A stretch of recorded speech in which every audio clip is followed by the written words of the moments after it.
موضوع درس فی شروط البیعۃ وترک الموالات مع الکفار والمشرکین، آخر سورۃ الممتحنہ، تفسیر ابن کثیر۔ الحمد للہ رب العالمین والصلاة والسلام علی اشرف الانبیاء وسید المرسلین سیدنا محمد وعلى آلہ واصحابہ اجمعین۔ اللهم صل على سيدنا محمد وعلى آل سيدنا محمد كما صليت على إبراهيم وعلى آل إبراهيم في العالمين إنك حميد مجيد۔ أعوذ بالله من الشيطان الرجيم، بسم الله الرحمن الرحيم۔ يا أيها النبي إذا جاءك المؤمنات يبايعنك على أن لا يشركن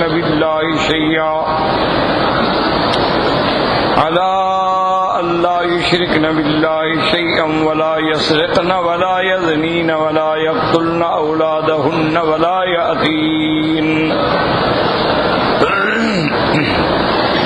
يأتين ببهتان يفترينه بين أيديهن وأرجلهن ولا يأسينك في معروف فبايعهن واستغفر لهن الله إن الله غفور رحيم۔ قال المؤلف والمفسر رحمه الله تعالى أدام النفع بعلومه وعلومكم في الدارين آمين، إلى أن قال وقال ابن جرير حدثنا محمد بن سنان القزاز حدثنا إسحاق بن إدريس قال حدثنا إسحاق بن عثمان أبو يعقوب قال حدثني إسماعيل بن عبد الرحمن بن عطية عن جدته عطية قالت رضي الله تعالى عنها لما قدم رسول الله صلى الله عليه وسلم جمع نساء الأنصار في بيت ثم أرسل إلينا عمر بن الخطاب رضي الله تعالى عنه فقام على الباب وسلم علينا فرددنا عليه السلام ثم قال أنا رسول الله صلى الله عليه وسلم إليكن، فقالت فقلنا مرحبا برسول الله وبرسول رسول الله صلی اللہ علیہ وسلم۔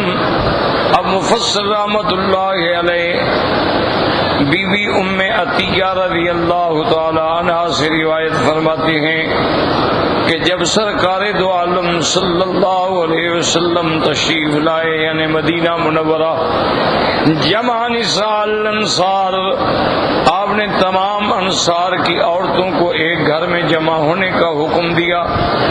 ثم ارسل الینا عمر بن الخطاب رضی اللہ تعالی عنہ، پھر حضور پاک نے اپنا سفیر، اپنا قاصد، اپنا رسول حضرت عمر رضی اللہ تعالی عنہ کو بنا کے بھیجا۔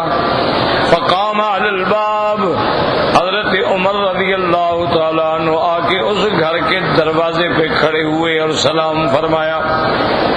بی بی فرماتی ہیں کہ ہم نے سلام کا جواب دیا۔ ثم قال انا رسول اللہ صلی اللہ علیہ وسلم الیکن، اس کے بعد حضرت عمر رضی اللہ تعالی عنہ نے فرمایا کہ میں اللہ کے پیغمبر کا قاصد اور رسول بن کے تمہارے پاس آیا ہوں۔ قالت فقلنا مرحبا برسول اللہ وبرسول رسول اللہ، آپ نے کہا ہم مرحبا کہتے ہیں اللہ کے پیغمبر کو بھی اور اس کے بھیجے ہوئے قاصد کو بھی۔ فقالت بائعن علی ان لا تشرکن باللہ شیئا ولا تسرقن ولا تزنین، تو آپ نے فرمایا کہ اس شرائط پہ ہم تم سے بیعت لیں گے کہ اللہ کے ساتھ شرک نہ کرو، چوری نہ کرو، زنا نہ کرو۔ قالت فقلنا نعم، ہم نے کہا ٹھیک ہے۔ قالت فمد یدہ من خارج الباب او البیت، وبددنا أيدينا من داخل البيت ثم قال اللهم اشهد. قالت أمرنا في العيدين أن نخرج فيه الهية والأواتك ولا جمعة علينا ونهانا عن اتباع الجنائز. قال إسماعيل فسألت جدتي عن قوله تعالى ولا يعصينك في معروف قالت النهاية. تو اب بی بی صاحبہ فرماتی ہیں کہ حضرت عمر نے مکان کے باہر کھڑے ہو کے گویا ہاتھ لمبا کیا، ملایا نہیں، اور ہم نے گھر کے اندر سے ہاتھ لمبے کیے تو انہوں نے فرمایا کہ میں نے بیعت کر لی. اور پھر حضرت عمر نے کہا اللہم اشہد، میرا اللہ گواہ ہو جائیں آپ اس بیعت پہ. اور بی بی فرماتی ہیں کہ حضرت عمر نے ہمیں یہ بھی حکم دیا کہ عیدین کے لیے تو تم نکلا کرو، یعنی جو بالغ ہیں، جو آزاد ہیں، لیکن جمعہ تم لوگوں پہ، عورتوں پہ واجب نہیں ہے، جمعہ کے لیے نکلنا ضروری نہیں ہے. وَنَهَانَا عَنْ اتِّبَاعِ الْجَنَائِزِ، اور آپ نے فرمایا کہ کسی عورت کو جنازے کے ساتھ پیچھے جانا قبرستان تک وہ بھی ناجائز ہے. اور اسی طرح فرماتی ہیں کہ میں نے اپنی دادی سے پوچھا وَلَا يَعْصِينَكَ فِي مَعْرُوفٍ سے کیا مراد ہے؟ فرمایا النیاحہ، تو میت پہ غم کرنا، ماتم کرنا، اس سے بھی حضور پاک نے منع فرمایا. وفي الصحيحين من طريق الأعمش عن عبد الله بن مرة عن مسروق عن عبد الله بن مسعود رضي الله تعالى عنه قال قال رسول الله صلى الله عليه وسلم ليس منا من ضرب الخدود وشق الجيوب ودعا بدعوى الجاهلية. صحیحین میں یہ حدیث ہے. حضرت عبداللہ ابن مسعود رضی اللہ تعالیٰ عنہ روایت فرماتی ہیں کہ حضور صلی اللہ علیہ وسلم نے فرمایا ان کا ہماری جماعت سے کوئی تعلق نہیں ہے جو موت کے وقت میں اپنے چہروں پہ تھپڑ مارتے ہیں، اپنے کپڑے پھاڑ ڈالتے ہیں اور جاہلیت والی باتیں کرتے ہیں کہ ہائے تقدیر کی قلم ٹوٹ کیوں نہ گئی، ہائے تقدیر نے ہمارا گھر دیکھ لی. یہ دعوی جاہلیت ہے. وفي الصحيحين أيضا عن نبي موسى أن رسول الله صلى الله عليه وسلم بريء من الصالقة والحالقة والشاقة. اسی طرح صحیح حدیثوں میں آتا ہے حضرت ابی موسیٰ رضی اللہ تعالیٰ عنہ فرماتے ہیں کہ حضور پاک نے فرمایا کہ میں ان عورتوں سے جو ماتم کرنے والی ہیں، جو سر منڈانے والی ہیں، جو کپڑے پھاڑنے والی ہیں، ان سے میرا کوئی تعلق نہیں. وقال الحافظ ابو یعلا حدثنا خطبۃ بن خالد قال حدثنا عبان بن یزید قال حدثنا یحییٰ ابن ابی کثیر ان زیدا حدثه ان ابا سلام حدثه ان ابا مالک الاشعری رضی اللہ تعالی عنہ حدثه ان رسول اللہ صلی اللہ علیہ وسلم قال اربع فی امتی من امر الجاہلیت لا يتركونهن الفخر فی الاحساب والطعن فی الانساب والاستسقاء بالنجوم والنهایۃ علی المیت. وقال عن نائیہ اذا لم تتب قبل موتها تقام یوم القیامت وعلیہا سربال من قدران ودرع من جرب. حضرت ابا مالک الاشعری روایت کرتے ہیں کہ حضور پاک نے فرمایا میری امت میں یہ چار چیزیں جو ہیں جاہلیت کی ہیں اور یہ رہیں گی. ایک چیز کیا ہے؟ الفخر فی الاحساب، کہ اپنے حسب پہ فخر کرنا، میں سید، میں بخاری اور میں قریشی اور میں فلاں، یہ جاہلیت کی بات ہے. اللہ کے ہاں تو مقام اس کا ہے جو متقی ہے. یہ قومیں قبائل تو صرف تعارف کے لیے ہیں. والطعن فی الانساب، اور دوسرے کے نسب میں طعن کرنا کہ تم جو ہے یار تم تو فلاں نیچ قوم سے ہو، تم تو فلاں کی نسل سے ہو، تو یہ بھی جاہلیت کی بات ہے، یہ بھی رہے گی. والاستسقاء بالنجوم، اور جب بارش برستی ہے تو جاہل کہتے ہیں مطرنا بنوء کذا و کذا، کہ آج فلاں ستارہ فلاں برج میں ہے اس لیے بارش ہوئی ہے، تو یہ بھی دعوی جاہلیت ہے جو میری امت میں رہے گا۔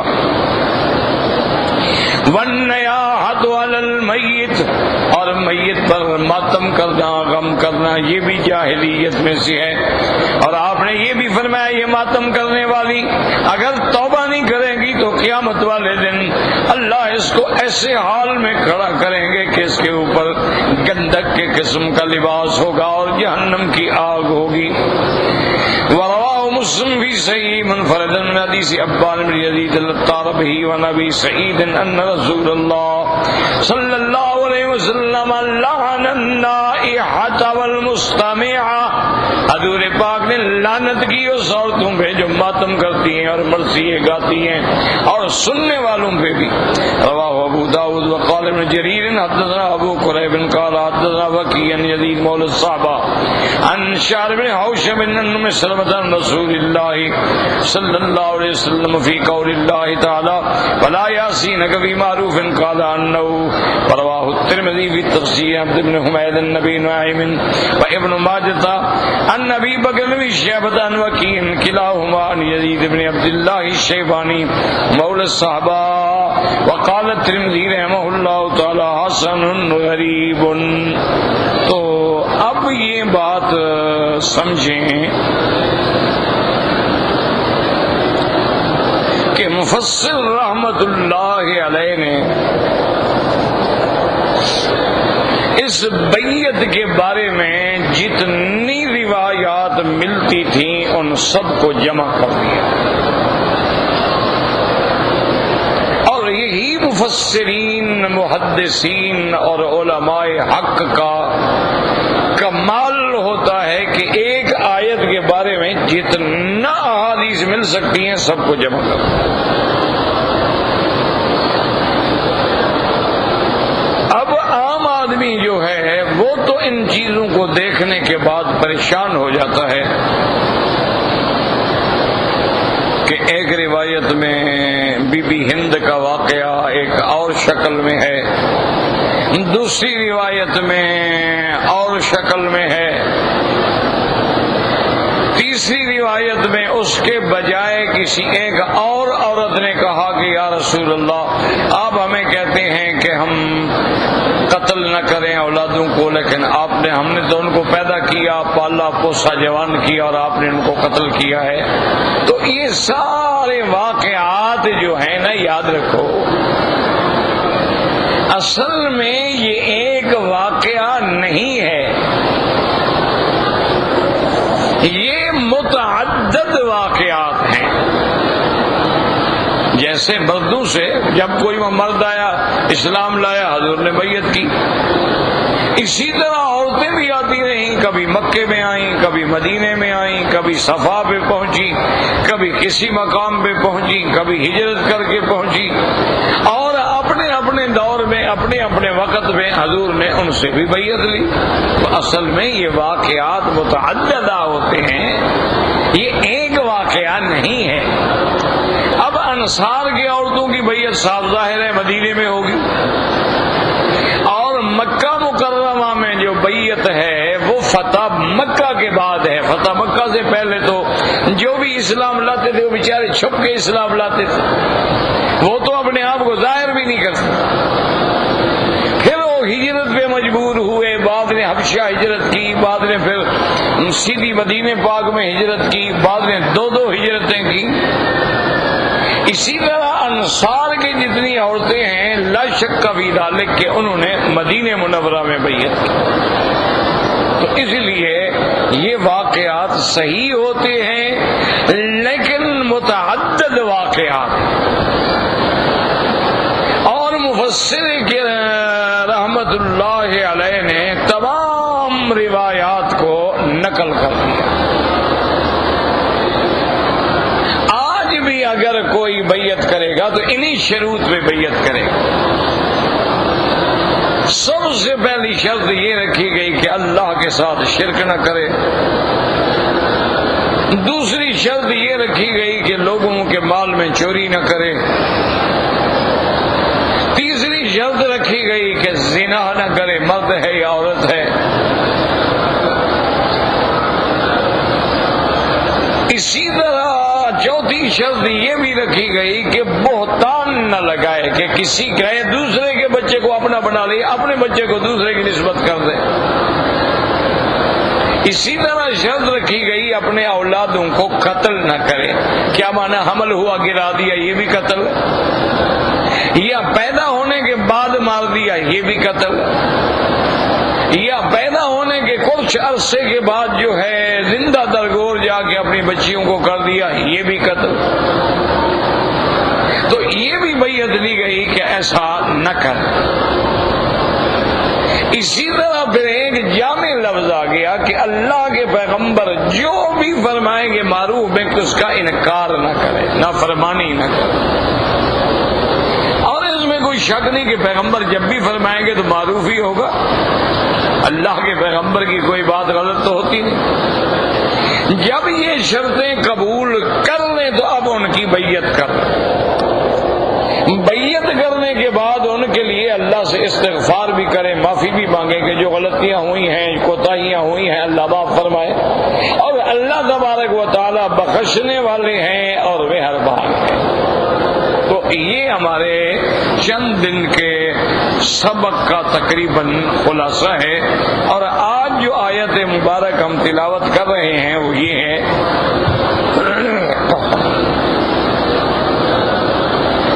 یا ایھا الذین آمنوا لا تتولوا قوما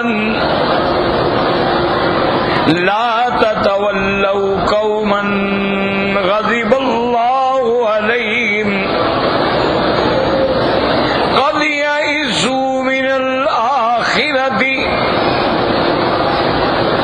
کما یئس الکفار من اصحاب القبور۔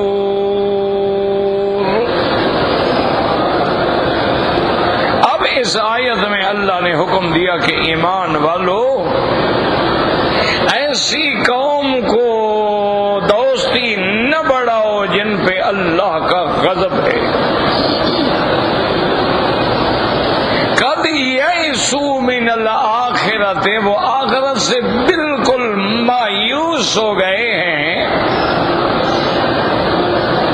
جیسے کہ کافر جو ہیں قبر والوں سے مایوس ہو گئے ہیں۔ اب سمجھیں، اس کو کہتے ہیں کہ ربط بین آخر السورۃ مع اول السورہ۔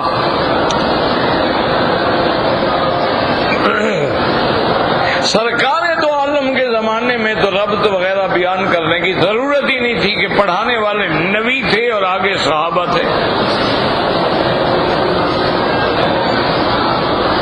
اور پھر حضور کی زبان مبارک سے جب الف نکلتے تھے ان کے دلوں میں خود بخود اثر کر دیتے۔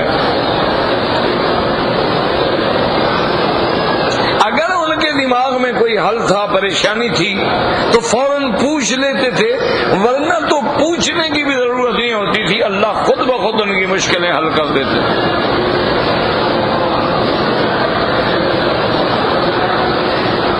اب حضور پاک کے زمانے کے بعد صحابہ کا زمانہ، پھر تابعین کا زمانہ، تبع تابعین کا، یہ خیر القرون کے زمانے۔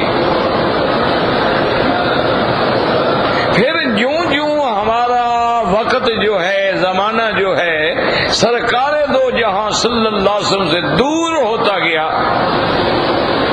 200 سال گزر گئے، پھر 300 سال گزر گئے، پھر 400 سال گزر گئے، اب دنیا میں بڑے بڑے فتنے پیدا ہوئے۔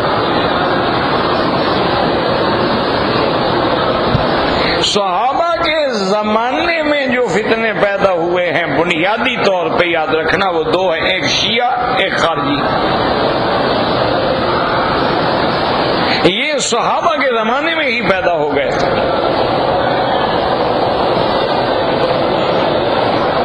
ایک فرقہ جو ہے وہ روافض کہلایا یا شیعہ کہلایا، جیسے سمجھو، اور ایک خوارج۔ اچھا، خدا کی جانے یہ دونوں ایک دوسرے کی ضد ہیں۔ جتنے شیعہ حضرات ہیں وہ اہل بیت سے اپنا ایمان، عقیدہ، محبت، عقیدت اور عملی عقیدت رکھتے ہیں، اور صحابہ کے بارے میں دشمنی۔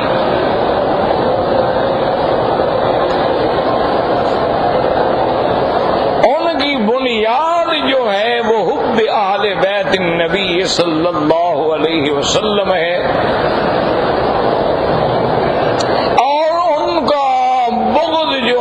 اصحاب رسول اللہ سے ہے اور ازواج مطہرات سے ہے، اور ان میں بھی اللہ نے جن کو جتنا زیادہ شان دی ہے یہ اتنا اس کے دشمن ہے۔ مجموعی طور پر تو سارے صحابہ کو نہیں مانتے، وہ کہتے ہیں حضور کے بعد صحابہ جو تھے نعوذ باللہ ثم نعوذ باللہ سارے مرتد ہو گئے، بس 5-6 صحابہ رہ گئے۔ اب چونکہ شان حضرت ابو بکر کی زیادہ ہے، اور ابو بکر حضور کے سسر بھی ہیں، اور ان کی بیٹی عائشہ حضور کی بیوی ہے، اس لیے سب سے یہ بڑے دشمن ابو بکر کے ہیں اور بی بی عائشہ کے۔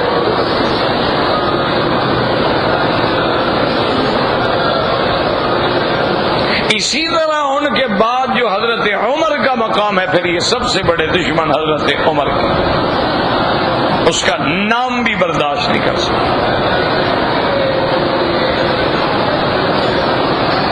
اب ان کے مقابلے پہ جو خوارج ہیں، یہ تو روافض ہیں نا جی، جو خوارج ہیں، اچھا وہ ان کے بالکل عکس ہیں، وہ صحابہ سے محبت کرتے ہیں اور اہل بیت سے بغض ہے۔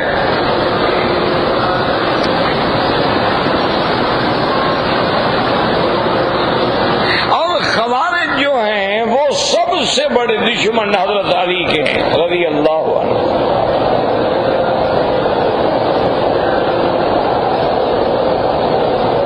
اور حقیقت اگر آپ دیکھیں تو آپ حیران ہوں گے کہ عبادت میں اور تلاوت قرآن میں وہ اتنے آگے ہیں کہ عبادت کرتے کرتے ان کے چہروں پہ داغ پڑ گئے تھے، یہ ہاتھوں کی کوہنیوں پہ داغ پڑ گئے تھے، اور قرآن ہر وقت ان کی زبان پہ تھا، لیکن بدقسمتی یہ ہے کہ قرآن کا ترجمہ وہ جو خود کرتے تھے اسی کو صحیح سمجھتے تھے۔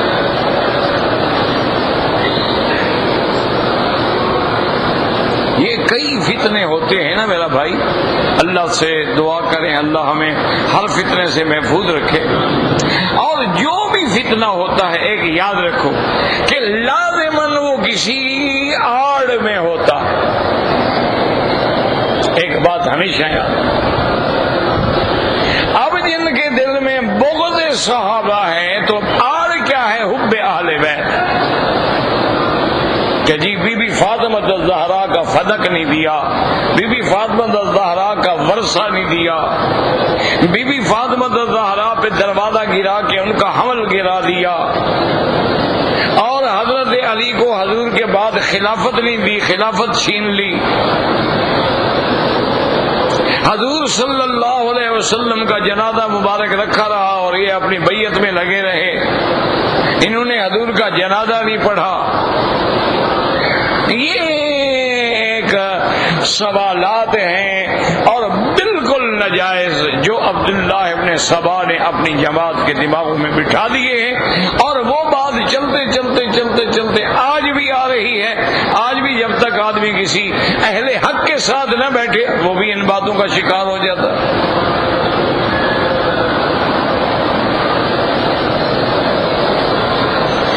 خوارج جو تھے وہ کہتے ہیں نعوذ باللہ ثم نعوذ باللہ کہ حضرت علی تو کافر ہیں۔ جھگڑا ہو گیا تھا تو حضرت علی نے حکم بنایا کہ بھئی اس کو ہم حکم بنا لیتے ہیں، درمیان میں فیصلہ کر لیں۔ نے کہا قرآن کہتے ہیں ان الحکم الا للہ، اللہ کے سوا کوئی حکم ہو نہیں سکتا، اتنے غیر بندے کو حکم بنایا، کافر ہو گیا۔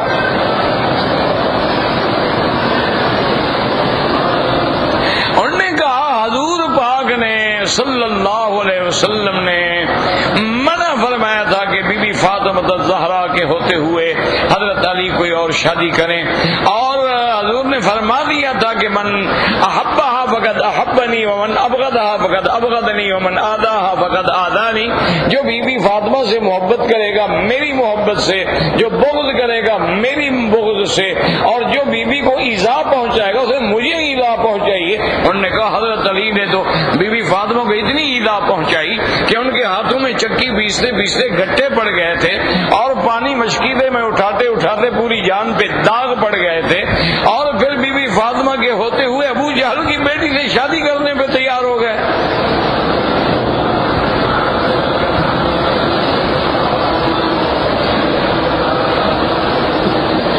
ہم نے کہا کہ حضرت علی جو ہیں وہ تو ابو جہل کی بیٹی سے شادی کرنے کے لیے تیار ہو گئے، اور حضور کو پتہ چلا۔ حضور صلی اللہ علیہ وسلم نے صحابہ کو بلایا، خطبہ پڑھا، اور آپ نے فرمایا دیکھو میں ہر لحاظ سے منع کرتا ہوں حضرت علی کو کہ لا تجتمع بنت عدو اللہ علی بنت رسول اللہ، اللہ کے دشمن کی بیٹی کو نبی کی بیٹی پر تم سوکن بنا کے لانا چاہتے ہو، کیا کر رہے ہو؟ اگر تم نے فیصلہ کر لیا ہے کہ ابو جہل کی بیٹی سے شادی کرنی ہے تو طلق فاطمہ تھا، بی بی فاطمہ کو طلاق دے دو۔ وہ کہتے ہیں کہ اس کو ہم مسلمان مانے جس نے بی بی فاطمہ کو دکھایا، حضور کو دکھایا۔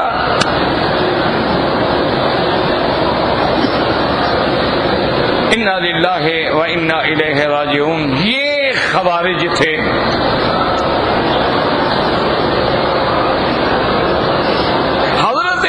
عباس رضی اللہ تعالی عنہ کا ایک دفعہ خوارج سے مکالمہ ہوا، مناظرہ ہوا، وہ ہزاروں کی تعداد میں اکٹھے تھے،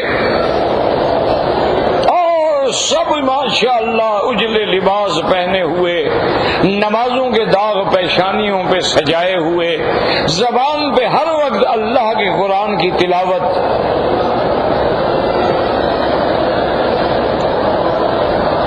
سب سے پہلے جب حضرت ابن عباس آئے تو انہوں نے کہا کہ ابن عباس تم کیوں آئے ہو؟ نے کہا میں تمہارے ساتھ بات کرنے آیا ہوں، شاید تم میری بات سمجھ آ جائے۔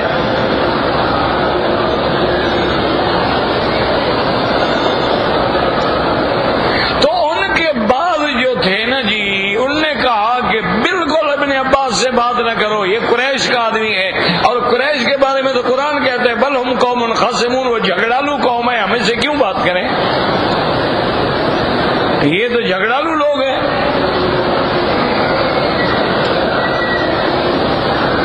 اور کچھ لوگوں نے کہا کہ ابن عباس نے جو بدن پہ قیمتی حلہ پہنا ہوا ہے، حلہ کہتے ہیں کہ دونوں چادریں ایک جیسی ہوں، اوپر کی بھی نیچے، تو یہ اتنی قیمتی حلے پہننے والا آدمی سے ہم بات کریں۔ حضرت ابن عباس نے فرمایا دیکھو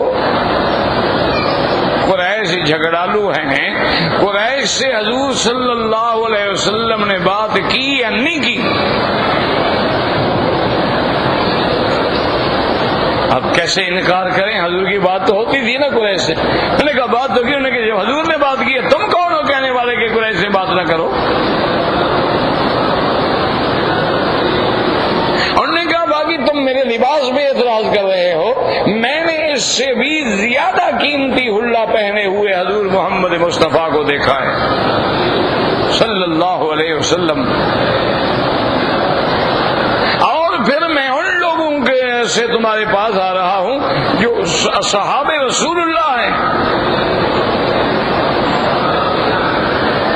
جنہوں نے حضور پاک کو دیکھا ہے، حضور کے ہاتھ میں بیعت کی ہے، حضور کے پیچھے نمازیں پڑھی ہیں، حضور سے قرآن پڑھا ہے، وہ تم سے زیادہ سمجھدار ہیں، تم زیادہ سمجھدار ہو۔ بات کرنا چاہتے ہو تو بات کرو، نہیں بات کرنا چاہتے ہو تمہاری مرضی ہے۔ تو ان کے جو کچھ سمجھدار تھے انہوں نے کہا بھی بات تو ٹھیک ہے، بات کرنی چاہیے۔ انہوں نے کہا جی کہ پہلا اعتراض جو ہے ہمارا حضرت علی پر، رضی اللہ عنہ کہ جب حضرت معاویہ سے جھگڑا ہوا تو آپ نے 2 صحابیوں کو حکم بنایا کہ بھئی یہ درمیان میں بات دونوں کے دلائل سننے کے بعد جو فیصلہ کر لیں ہمیں قبول ہو۔ حضرت ابن عباس نے کہا کہ ہاں بالکل انہوں نے حکم بنایا تھا۔ انہوں نے کہا قرآن کہتا ہے ان الحکم الا للہ کہ حکم اللہ کا ہوگا، اور یہ بندوں کو حکم بناتا ہے تو کافر ہو گیا۔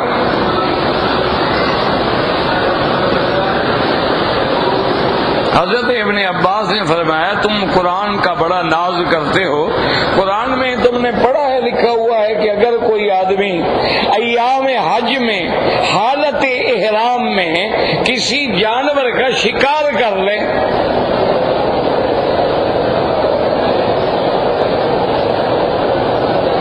اس نے مثلاً ایک ہرن شکار کر لیا، تو اب اس کے ذمے جو سزا ہے وہ کتنی ہونی چاہیے؟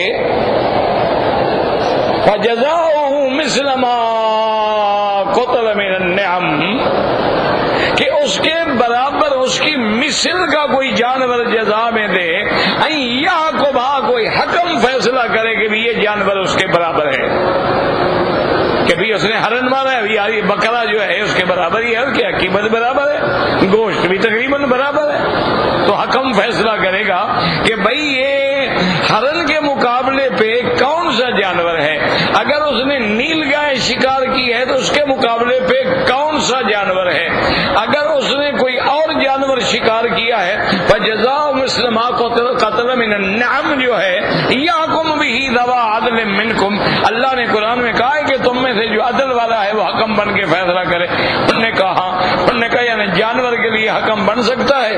حضرت علی نے مسلمانوں کے لیے جھگڑے سے بچانے کے لیے حکم بنایا تو کافر ہو گیا۔ میں نے کہا بڑے جاہل لوگ ہو۔ اور میں نے کہا بدبختو اگر میاں بیوی میں جھگڑا ہو جائے، اختلاف ہو گیا،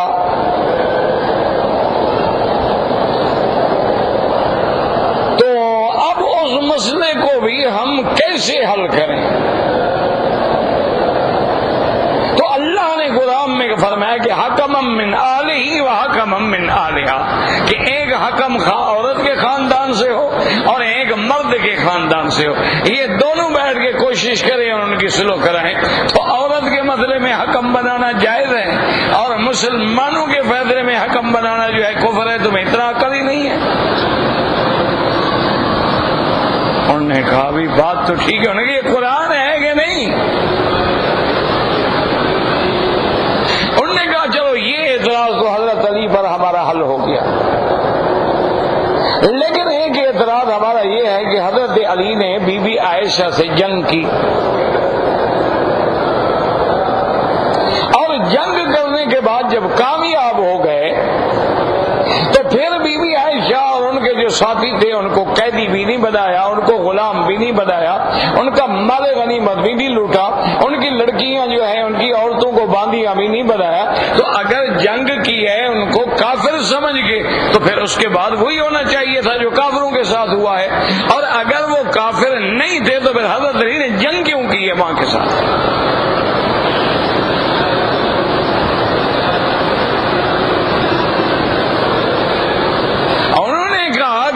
عائشہ سے جو جنگ کی ہے کیا بی بی عائشہ کو کافر سمجھا؟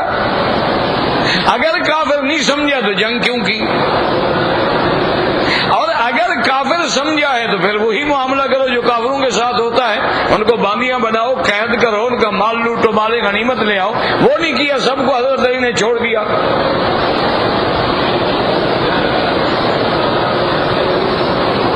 حضرت ابن عباس نے فرمایا، انہوں نے کہا اچھا یہ تمہارا دوسرا اعتراض ہے؟ انہوں نے کہا ہاں یہ دوسرا اعتراض۔ انہوں نے کہا پہلی بات تو خیر وہ طویل ہے، اس کی میں بحث کرنا نہیں چاہتا، تم قرآن کیا کہتا ہے کہ حضور کی بیویاں تمہاری کیا ہیں؟ مائیں ہن امہاتکم، تمہاری مائیں ہیں، قرآن کہتا ہے؟ انہوں نے کہا اگر ماں تمہاری قید ہو جائے تو اسی طرح کرو گے جیسے باندی سے کیا جاتا ہے؟ اگر تم ماں سے وہی عمل کرنے کے لیے تیار ہو تو پھر تو حضرت علی نے غلطی کی ہے، اور اگر نہیں تیار ہو تو ماں تھی پر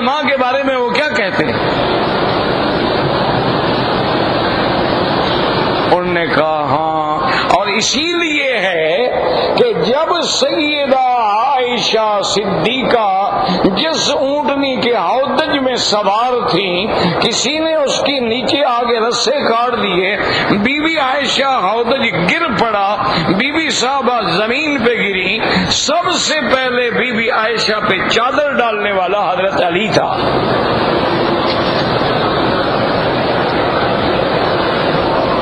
اور اس نے آگے کہا کہ یا امہات المومنین، اماں جان آپ اپنے آپ کو بھی خراب کر رہی ہیں، ہمیں بھی ذلیل کر رہی ہیں، کیوں ہمارے ساتھ ایسا ہوا ہے؟ تو بی بی عائشہ نے فرمایا علی میری تو تمہاری صلح ہو گئی تھی، میں نے تو جنگ نہیں کی، جنگ تو تم نے کی ہے۔ اصل میں تو جنگ دشمنوں نے کرا دی تھی نا، حضرت علی اور حضرت عائشہ کی تو صلح ہو گئی، لیکن اب دشمنوں کو یقین ہو گیا تھا کہ اب ہم نہیں بچ سکتے، اب قاتلان عثمان پکڑے جائیں گے، تو انہوں نے یہ کیا کہ 30 40 آدمیوں کو چھپا دیا کہ تم حضرت علی کی فوج پہ حملہ کر دو، تم حضرت عائشہ کی فوج پہ حملہ کر دو، اور وہ شور کریں علی کی فوج آ گئی، وہ شور کریں کہ عائشہ کی فوج آ گئی، اٹھ کے صحابہ لڑ پڑے۔ وہ تو دونوں لڑنا ہی نہیں چاہتے تھے۔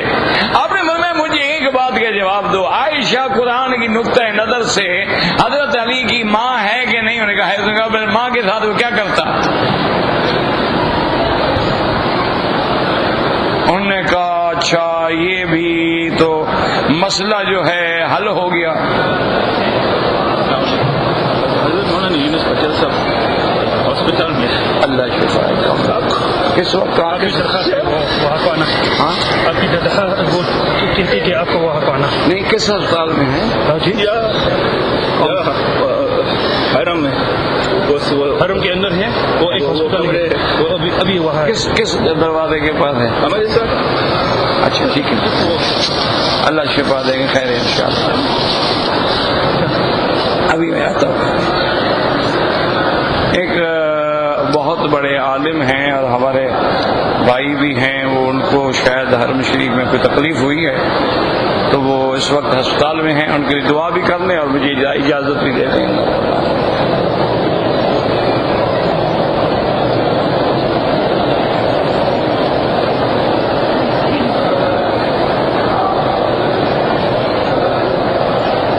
صلی اللہ تعالی علی خیر خلقہ سیدنا محمد وعلى آلہ وصحبہ یا رب۔